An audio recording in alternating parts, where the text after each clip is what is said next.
અમદાવાદની ખ્યાતિ હોસ્પિટલના કારનામાનો વધુ એક કિસ્સો સામે આવ્યો। ખ્યાતિ હોસ્પિટલે વર્ષ 2022માં ગાંધીનગરના શેરથા ગામમાં કેમ્પ યોજ્યો હતો। ત્યારે શું છે સમગ્ર મામલો, જાણીએ અમારા ખાસ અહેવાલમાં। ખ્યાતિ હોસ્પિટલના કારનામાનો વધુ એક કિસ્સો ખુલ્યો। અમદાવાદની ખ્યાતિ હોસ્પિટલે 2022માં પણ કર્યો હતો કાંડ। ખ્યાતિ હોસ્પિટલે ગાંધીનગરના શેરથા ગામમાં યોજ્યો હતો કેમ્પ। સંચાલકોએ એક હૃદય રોગ સંબંધિત કેમ્પનું કર્યું હતું આયોજન। 17 પૈકી 9 દર્દીઓને એન્જિયોગ્રાફી સાથે મૂકી દીધા હતા સ્ટેન્ડ। અનેક લોકોના સ્વાસ્થ્ય હજુ પણ લથડી રહ્યા હોવાના દાવા। હોસ્પિટલે લોકોને ભોળવીને ખોટી રીતે ઓપરેશન કર્યાના આક્ષેપ। ગાંધીનગર જિલ્લાના શેરથા ગામના રમણભાઈ પટેલ એક નાનકડું પાર્લર ચલાવે છે। ત્યારે વર્ષ 2022માં હોસ્પિટલના સંચાલકોએ એક હૃદય રોગ સંબંધિત કેમ્પનું આયોજન કર્યું હતું, જેમાં રમણભાઈ પટેલ પણ જોડાયા હતા। રમણભાઈ પટેલે જણાવ્યું હતું કે હોસ્પિટલે મને ભોળવીને ખોટી રીતે ઓપરેશન કર્યું હોય તેવું લાગી રહ્યું છે। બીજા દિવસે ઓપરેશન કરી રજા આપી દીધી હોવાનું રમણભાઈ પટેલે કબૂલ્યું હતું। આ લોકો અમારા ત્યાં ગામમાં કેમ્પ નાખ્યો, કેમ્પમાં બધાને બોલાવેલા અને તેમાં ચેક કરેલું કે એમને કાર્ડિયોગ્રાફ કરાવ્યું કે તમારી 2-3 બ્લોક લઈએ તમે અમારા દવાખાનામાં દાખલ થઈ જાઓ। કંપની સરકાર આયુષ્યમાન કાર્ડમાં તમને મફત કરી આપી છે, તો અમે તમને મફત લઈ જઈશું, મફત મૂકી જઈશું, બરાબર।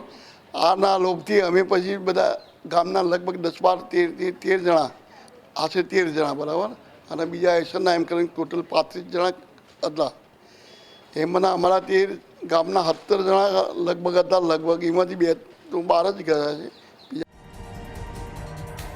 અમદાવાદની ખ્યાતિ હોસ્પિટલ એક પછી એક શિકારની શોધમાં હતી। ત્યારે શેરથાના કેમ્પ દરમિયાન જ એક દંપતી ક્યાંથી હોસ્પિટલની ઝપટે ચડી ગયું હતું। પ્રવીણભાઈ પટેલ અને ચંદ્રિકાબેન પટેલ નામના દંપતીએ પણ કેમ્પની મુલાકાત કરી હતી, જ્યાં તેમને નળીઓ બ્લોક હોવાનું કહેવામાં આવ્યું હતું। જો કે સંચાલકોએ એક બસ ભાડે કરી હતી અને જે લોકોની નળીઓમાં બ્લોકેજ હતું તેવા દર્દીઓ અલગ કર્યા હતા।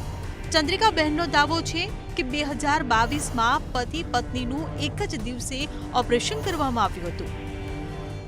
ખ્યાતિ હોસ્પિટલ વાળાએ હૃદયનો કેમ્પ રાખેલો પુસ્તકાલયમાં, અને અમારા જેવા નાના માણસો તો બતાવવા ગયેલા ને અમારે નસો બંધ છે એવું કહી અમને એમની હોસ્પિટલમાં લઈ ગયેલા એમની ગાડીમાં, અને અમારું 24 કલાક તો રાખેલા અને કાર્ડિયોગ્રાફી કરી અને અમને રજા આપી, પણ મૂકવા આવેલા નહીં। પૈસા અમારા આયુષ્યમાન કાર્ડમાંથી કપાયેલા। અહીંથી એમના લાઇબ્રેરીમાં 21 તારીખે કેમ્પ કર્યો, ત્યાંથી એમને બીવડાવીને બધાને લઈ ગયા। લગભગ 9 જણા હતા અમે લોકો।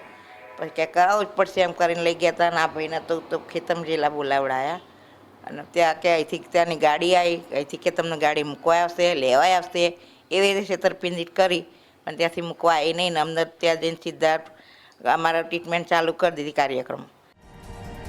શેરથા ગામની અંદર ખ્યાતિ હોસ્પિટલે 2022માં એક કેમ્પ કર્યો હતો, જેમાં 17 દર્દીઓ પૈકી 9 દર્દીઓના ઓપરેશન કરવામાં આવ્યા હતા। નવનીત પટેલે જણાવ્યું હતું કે હું પણ એક દર્દી તરીકે દાખલ થયો હતો। આ તબક્કામાં એમ પણ કહ્યું હતું કે હોસ્પિટલના સંચાલકોએ એક બસની અંદર તમામ દર્દીઓને એમના સગા સંબંધી વિના જ દાખલ કરી દીધા હતા। એટલું જ નહીં, મોડી રાત્રે માંડ જમવાનું આપ્યું હતું અને બીજા દિવસે એક પછી એક તમામના ઓપરેશનની કાર્યવાહી શરૂ કરી હતી। શેરથા ગામમાં પહેલાં તો કેમ્પ કરવામાં આવ્યો, તેમાં મને કહેવામાં આવ્યું કે તમારે બીપી ઊંચું રહેશે, એટલે તમારે ત્યાં આવીને રિપોર્ટો કઢાવીને આપણે જે છે એ કરવું પડશે। તેઓ જ્યાં પછી અહીંયાથી 17 જણાના એવી રીતે અમને લઈ ગયા ગાડીમાં, અને 12-13 જણા બીજા ગામના ઈસણના હતા। એ બધાને અમારી આખી લક્ઝરી જેવું કરીને ત્યાં ઉતાર્યા। સવારે 10 વાગે ઉતર્યા, મારો નંબર સાંજે 8 વાગે આવ્યો હતો, અને મને કહેવામાં આવ્યું કે તમારે એન્જિયોગ્રાફી કરીને પછી જે તે છે કહીશું તમને। એન્જિયોગ્રાફી કરતી વખતે મોઢા ઉપર રૂમાલ મૂકી દીધો હતો। પહેલાં કહેતા હતા ટીવીમાં બતાવીશું, પણ એવું કશું ટીવીમાં બતાવ્યું નહોતું। હોસ્પિટલ દ્વારા શેરથામાં સરકારની મંજૂરી વિના મેડિકલ કેમ્પ કરી લોકોને લોક લાલચ અને ડર બતાવી અને દરબાર કામ શરૂ કર્યું હતું, જેના ભોગ અનેક લોકો બની ચૂક્યા છે. ત્યારે ખ્યાતિ હવે મેડિકલ માફિયા બની ચૂકી છે, જેના કારણે અનેક લોકોના સ્વાસ્થ્ય હજુ પણ લથડી રહ્યાના દાવા કરાઈ રહ્યા છે. ત્યારે સરકાર આ બાબતે કેટલી ગંભીર બનશે તે હવે જોવાનું રહ્યું. ઉજ્જવલ વ્યાસ, મંતવ્ય ન્યૂઝ, ગાંધીનગર.